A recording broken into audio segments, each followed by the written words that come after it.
Urea dictates the strict thermodynamic baseline required for human terrestrial survival.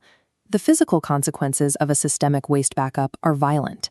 At the bedside, a uremic crisis is defined by flapping hand tremors and spontaneous hemorrhage.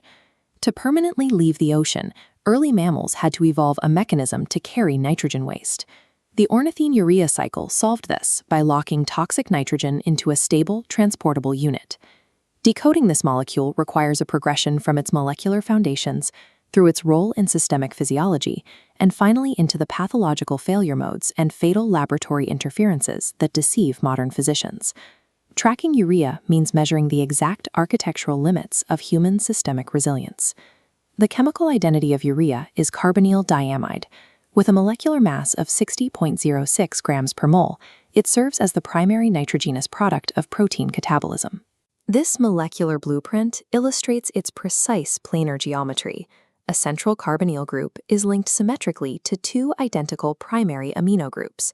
These amino vertices operate as highly efficient hydrogen bond donors and acceptors, granting immense water solubility.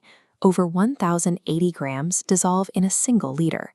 At a physiological pH of 7.4, the molecule remains completely uncharged and stable. It circulates without triggering volatile reactions inside the vascular pool. Primitive aquatic vertebrates rely on ammonotelism, excreting raw, highly neurotoxic ammonia directly from their gills into the infinite dilution of the ocean. Terrestrial mammals lack an infinite external water matrix. The liver expends massive amounts of energy to construct this stable carbon-nitrogen box, paying the mandatory evolutionary cost to survive away from aquatic ecosystems. Because it is small, uncharged, and highly polar, urea distributes uniformly across 95% of our fluid. It diffuses freely without requiring protective carrier proteins. The renal medulla bears a dual responsibility. It must filter this waste out of the blood, while simultaneously ensuring the body does not deplete its own systemic fluid volume. This nephron collecting duct reveals UTA1 and UTA3 transport proteins, acting as active turnstiles. They siphon urea out of the urine, trapping it in the interstitium. This localized recycling generates massive hypertonicity, acting as an osmotic sink that powerfully vacuums water back into the bloodstream. An enterohepatic contingency loop leaks urea into the colon. Commensal bacterial urease splits the molecule open to salvage raw nitrogen during periods of protein starvation.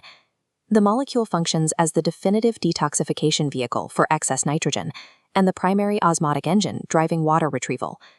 Past age 40, the human kidney begins a relentless loss of functional filters. This senile nephron loss permanently raises the baseline concentration of blood waste. When the synthesis process fails, as seen in urea cycle disorders like OTC deficiency, a genetic block in the liver traps raw ammonia. Systemic hyperammonemia takes hold, while the blood urea nitrogen, or BUN, drops to near zero. This animation shows the fatal osmotic consequence. An isolated astrocyte in the brain absorbs the trapped ammonia and synthesizes massive amounts of glutamine. The altered intracellular osmolarity draws a rush of water inside, causing rapid cerebral edema that can crush the brainstem. Conversely, an elimination failure called renal azotemia occurs when blocked kidney filtration causes urea to build up infinitely. At levels above 80 to 100 milligrams per deciliter, the neutral molecule transforms into a systemic toxin. The resulting uremic syndrome is catastrophic. Platelet dysfunction causes spontaneous mucosal hemorrhage. The body attempts to sweat out the waste, leaving a uremic frost on the skin, and fibrinous uremic pericarditis creates a mechanical friction rub against the beating heart. Terrestrial survival operates on a strict microscopic tightrope. A deviation into either synthetic deficiency or elimination excess initiates rapid systemic collapse. To navigate these failures, consultant pathologists rely on the BUN to creatinine ratio as their master diagnostic matrix for isolating the structural origin of kidney failure. This dynamic ratio scale visualizes the pre-renal pattern triggered by systemic hypoperfusion. When the body is dehydrated, the kidney panics and maximizes water reabsorption, causing the BUN indicator to spike dramatically while creatinine remains stable, creating a ratio greater than 20 to 1. Because urea strictly follows water, it is passively dragged back, generating the isolated BUN spike. If tissue is destroyed by direct necrosis, reabsorption halts. Both products back up identically, locking the ratio below 15:1. This system is highly vulnerable to the folate anemia misdirection trap. An elderly patient might present with a massive isolated BUN spike that perfectly mimics the pre-renal dehydration pattern. The true pathology is often a hidden upper gastrointestinal hemorrhage.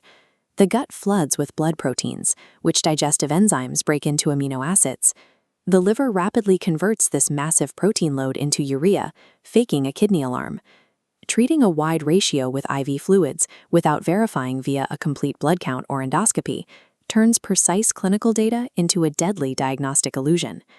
These ratios originate from the automated enzymatic urase GLDH spectrophotometry lines utilized by modern pathology labs.